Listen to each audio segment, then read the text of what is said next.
engineers. Today we're going to do a good southern dish. It's called chicken fried steak. We're going to serve it with a pepper gravy or cream gravy or milk gravy, however you want to call it. We'll go into that recipe on the next section here, but we're going to do them all today. And it's going to be two separate videos. Now, chicken fried steak is an easy, fast recipe. You can use almost any steak you want. A tough steak is usually what you use for it, a round steak, cube steak, chuck steak, what have you. They sell cube steak in the grocery stores, and what it is, it's a steak that's been tenderized and run through a grinder real quick, lightly, and it's already been taken care of on the tenderizing part.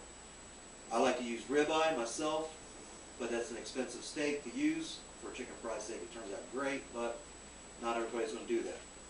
What we have here is chuck steak. So chuck steak is usually a tough steak, depending on how you cook it. And we're going to use this one here. Now, personally, I'll marinate my steaks overnight or for a couple hours. This one here, I use just a simple mixture of Worcestershire sauce, water, and some meat tenderizer. That's it. Stick it in a Ziploc bag, seal it up without any air in it, put it in the refrigerator for a few hours. When you're ready to cook it, you're good to go. You don't have to do that. That's just a preference of mine. Now, this is the cube steak. I mean the chuck steak, I'm sorry.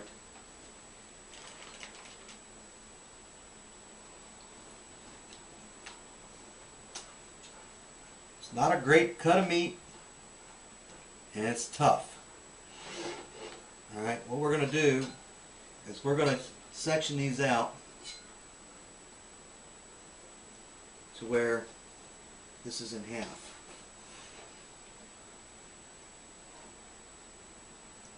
Stick that one for now. Now,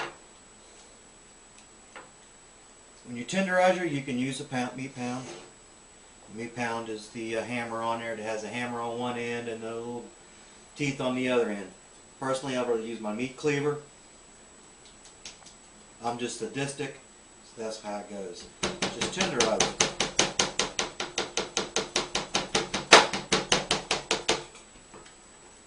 Just cut into it.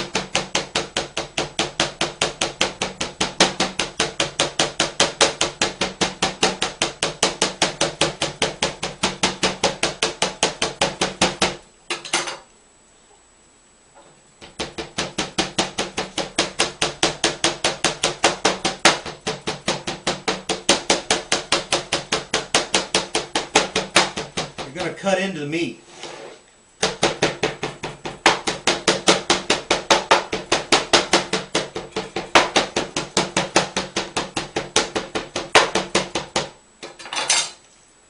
See how we're cutting into that? It's starting to fall apart. That's how you want it. You want to keep doing that for just a little bit more on this here.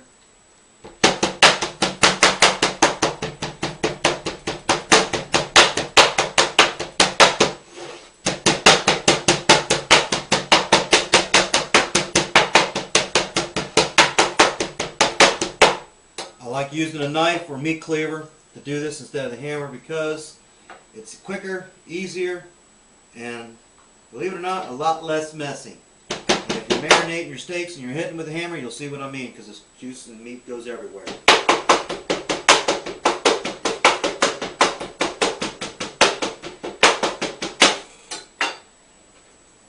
Alright, so this is how it's going to look.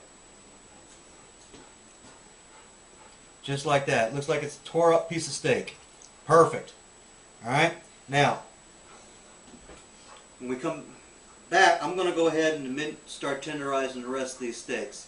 Then we're going to come back when I'm done and I'm going to show you the recipe and how it's done, and we'll go from there. Just remember, you're going to need a couple items for this. You're going to need your frying pan. You're going to need about 1/4 inch of oil in that frying pan.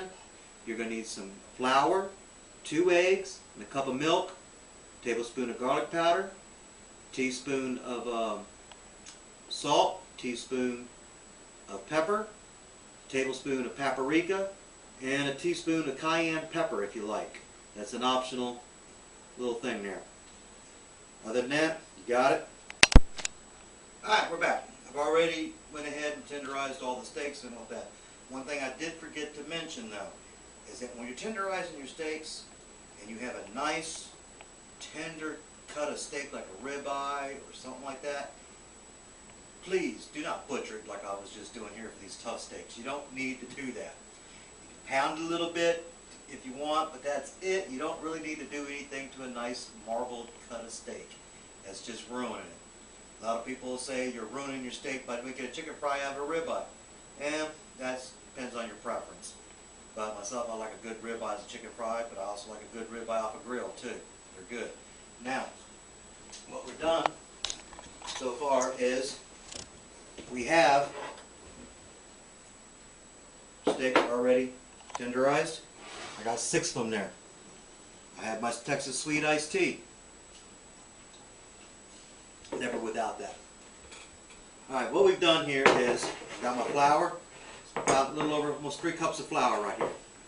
We want about a tablespoon of black pepper.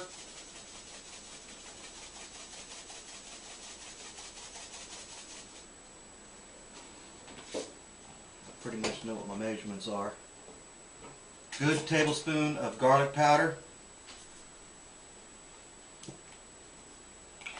Me, I like a little extra. Love garlic around here. Garlic's good for you too. Good tablespoon of paprika.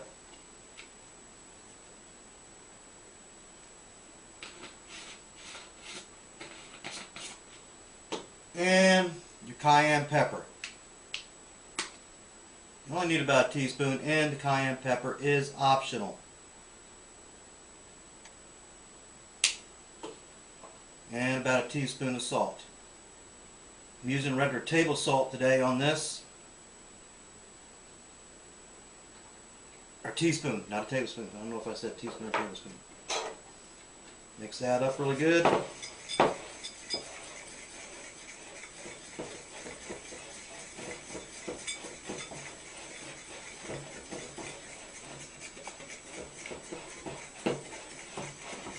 Now a lot of you may notice I'm using a whisk for my flour. I'm not using a fork or a spoon or anything like that. I'm using a whisk. The reason I'm using a whisk is because it actually helps sift your flour. It gives you a little finer flour. Some air in there. Whereas a fork's not going to do that, a spoon's not going to do that, but a whisk will. Get that all nice and mixed. Set that off the side. Now, we need 2 eggs.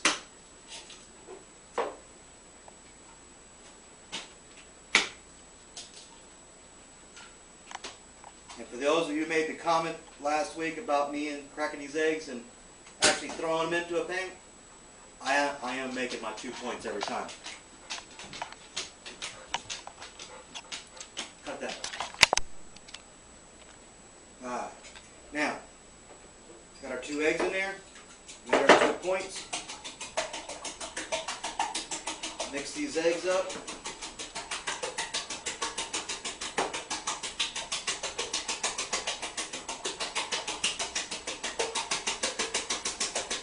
Alright, we've got the eggs all done. We're going to put 1 cup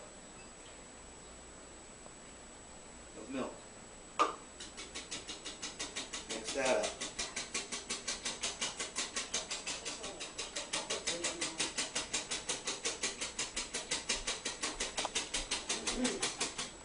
There we go. Now, my cameraman will hand me a plate because I forgot to get one ready. Alzheimer's a bitch.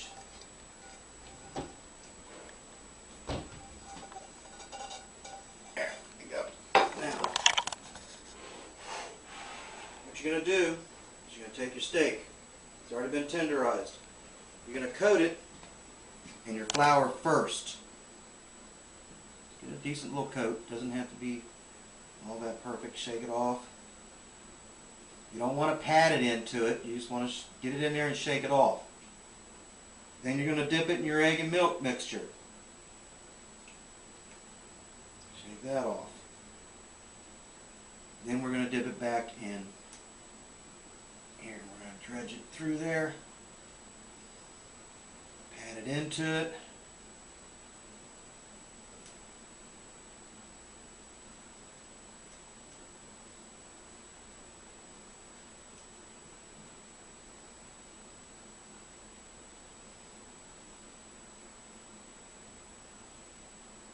Take it off. There's that one. I'm going to go ahead and get these rest of these done. When I come back, we're going to start frying them up. Got it?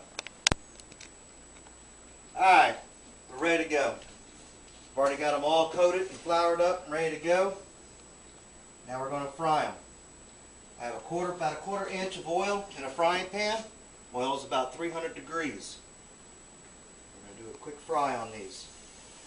You only want to fry them until they're about golden brown.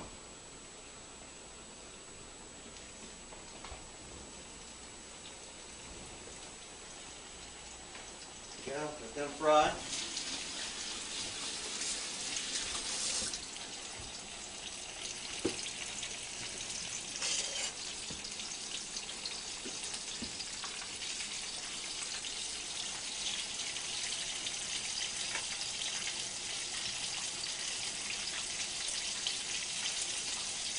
You got to remember, it's steak, so you don't have to cook it forever. All right.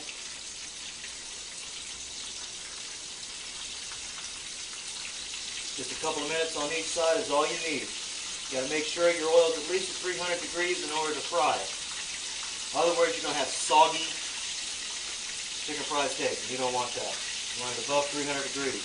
You also got to remember also that when you put your meat or any kind of food into a frying oil, your temperature is going to come down a little bit.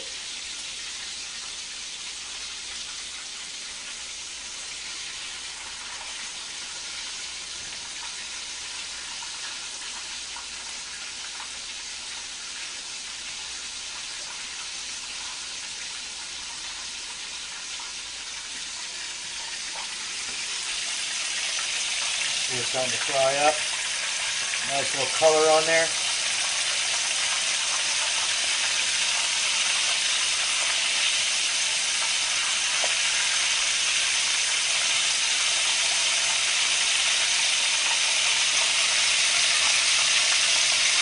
You don't need to cook them long. Like I said, just a couple minutes on each side, that's it. Just enough to get it golden brown. Or light golden brown. You don't want to get them darker unless you like them really crispy and really well done.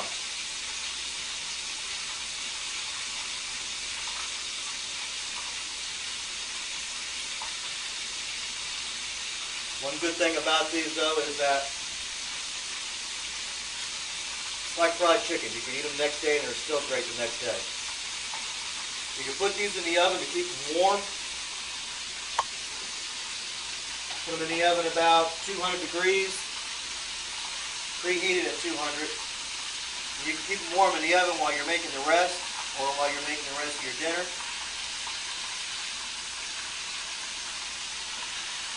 And they'll be fine. Put them on some kind of a rack so they're draining. If you put them on a flat pan, they're going to get soggy. Because all you're doing in a flat pan is you're allowing all those juices to collect there, and it's going to collect underneath the crust, and it's going to heat into it, and your crust is just going to get soggy. If you put them on a rack and let them drain down onto another pan, then they won't get soggy. They'll stay crisp. Same thing for your fried chicken.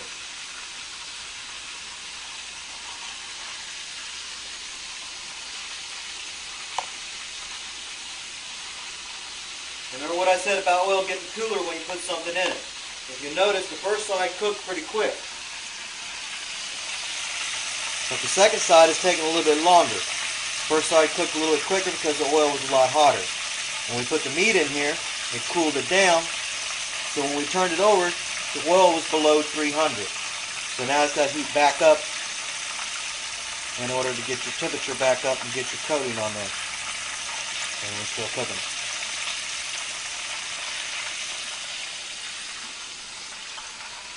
Now, I'm on medium high.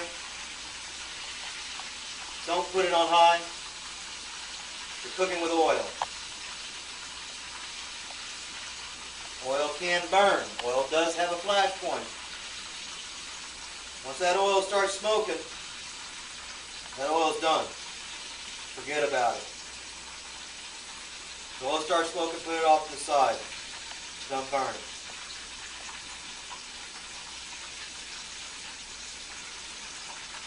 Once that oil starts smoking, it's going to get close to that flash point, and it's going to catch on fire, and you got a kitchen fire.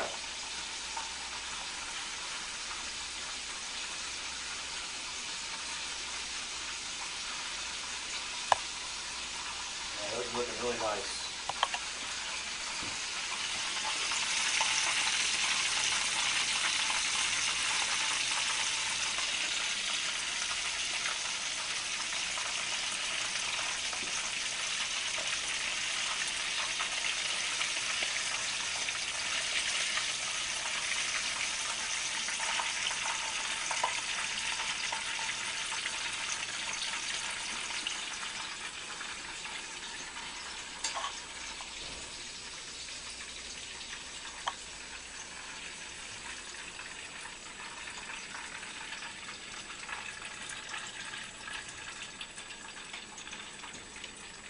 Those cooking in there. There's some nice color on them. Put the rest in there.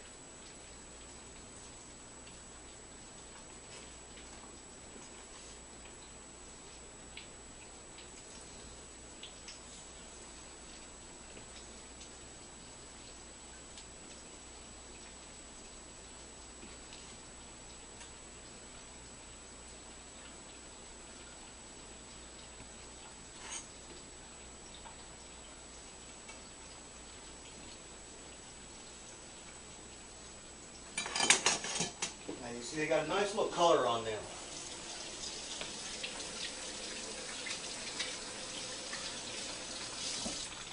Now what we're going to do,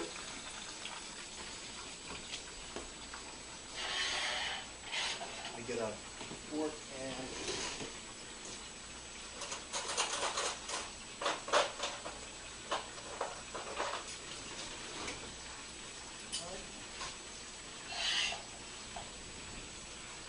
taste test.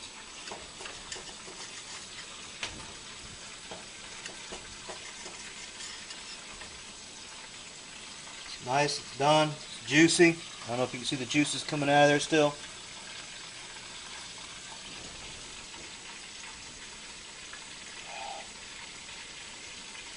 Hot.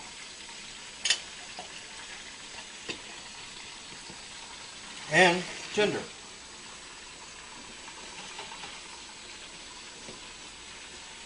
Now what we're going to do is, I'm going to make all this, and that's going to pretty much end this video for this part. But on the next section here, we're going to make some cream gravy. Now, this meal here is, chicken fried steak is great with mashed potatoes or french fries, peppered cream gravy, pour it over it, some jalapenos, and a vegetable like corn, or like corn on the cob, or green beans, something like that. Fried okra, even better. When we come back on the next video, we're going to show you how to make the cream gravy.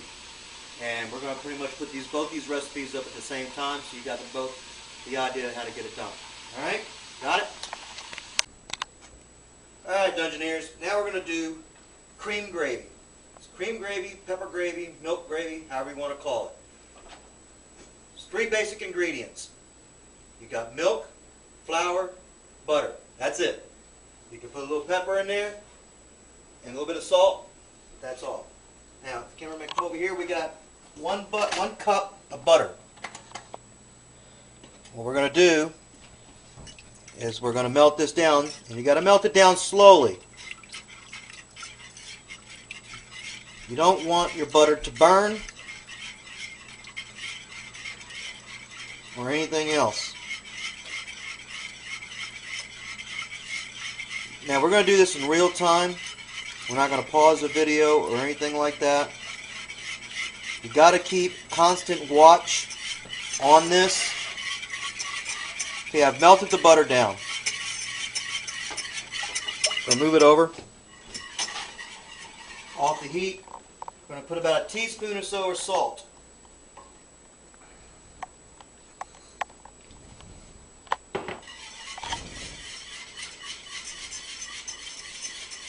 Mix it back up.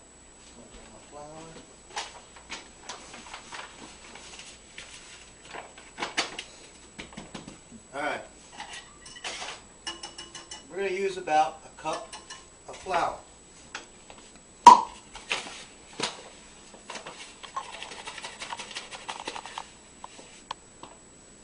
Now, remember, once you start this, don't stop. This is something you cannot start, get distracted, and go someplace else and do something or worry about something else on the stove or the kids or like that. Once you start this gravy, you must complete it to the end. Do not stop, because if you do, you're going to burn it. It's going to taste nasty. You're going to start all over again. All right, and it's just a waste. All right, we've melted the butter. We've got it on medium, high, about medium heat. Now, we're going to make a roux. What I'm going to do is I'm going to slowly add the flour into the butter. Mix that up. See that paste? That's what we're looking for right there, is that paste.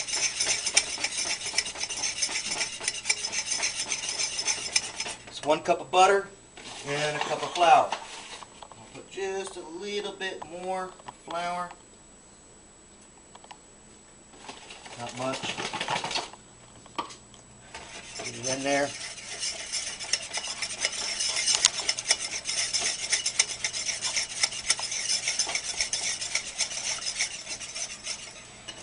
Now I'm going to make pepper gravy. So what I'm going to do is I'm going to grab some coarse ground pepper. Coarse ground pepper looks like this. See how it is? It's got a coarse grind. It's not your table pepper or anything like that. I want to put about a tablespoon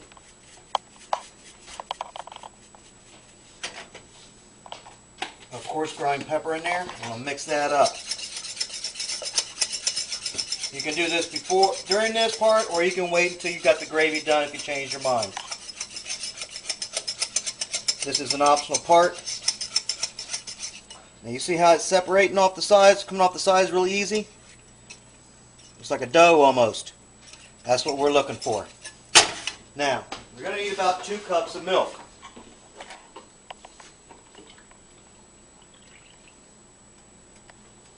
I'll put my first cup in. I'm going to mix that in there.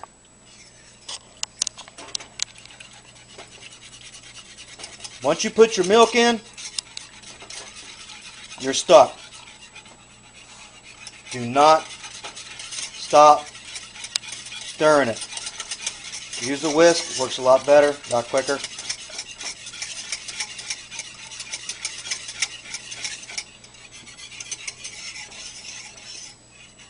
Going to heat up. It's going to take a little bit.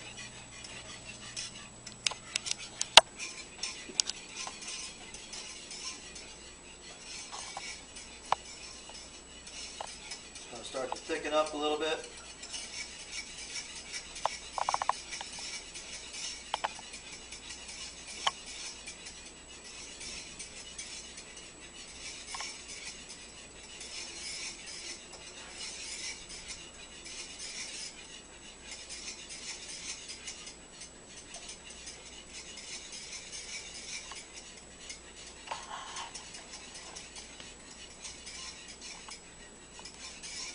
If you stop stirring it, if you leave it alone, it's going to clump up and it's going to burn.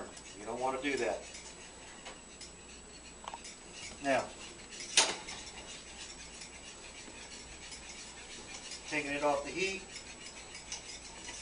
that way we can get it a little bit better. I'm going to put a little bit more milk in it, about a half a cup.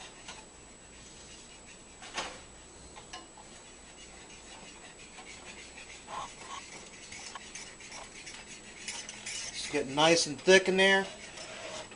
Another half cup or so.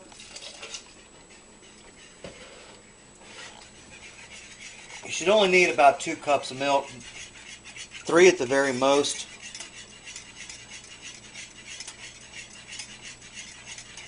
Depending on how thick you want your gravy or how thin you want your gravy.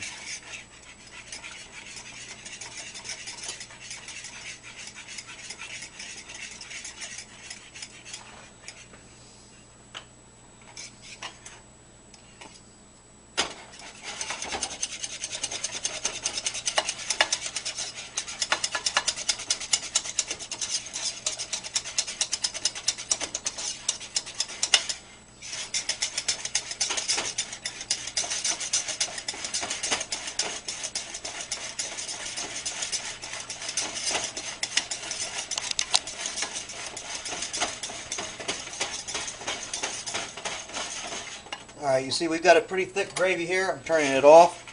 Now it's gotten pretty thick. Like I said, 2 to 3 cups. Now we're at 3 cups.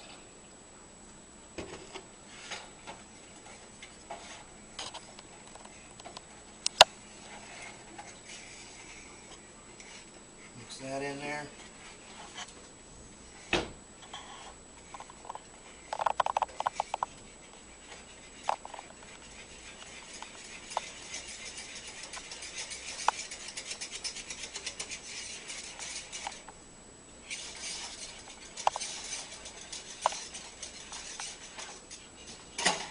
There's our gravy. Got a nice little gravy. It's got little peaks on there. We've got it off the heat now. Once you got the gravy mixed and you got it off the heat, and you see how it's getting these peaks in here? When you're stirring it, it gets a little peak and it starts to slowly settle back down. That's perfect consistency. Now, once you got it that way, and you got it off the heat, stir it up a little bit. We're going to put about 1/8 of a cup of milk more. 1/8 of a cup of milk more after you've already got it done.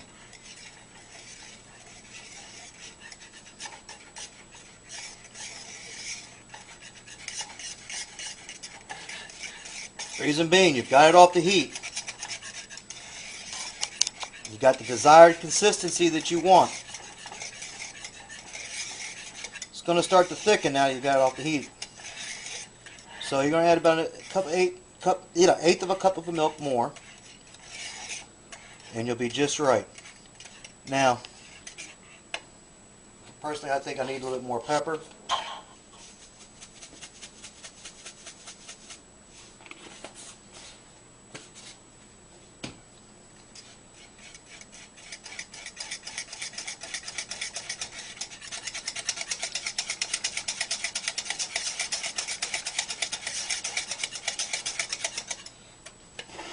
There we go. And that is pepper gravy, or cream gravy, or milk gravy. Let's see.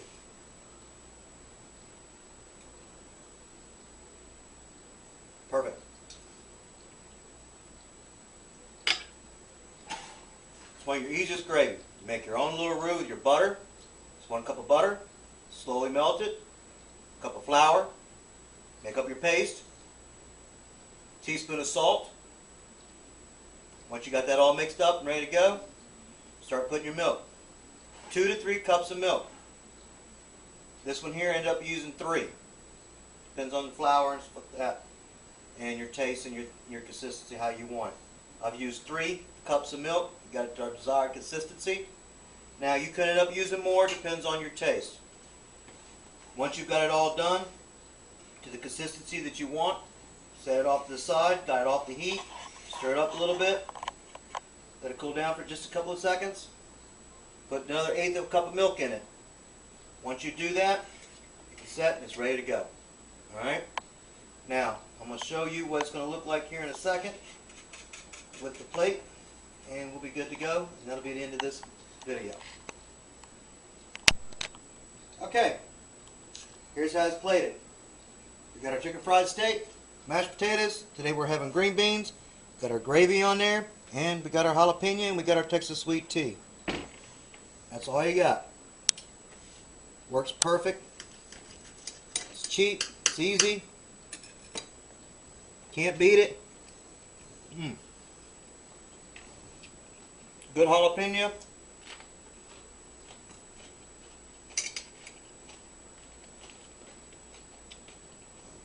Perfect.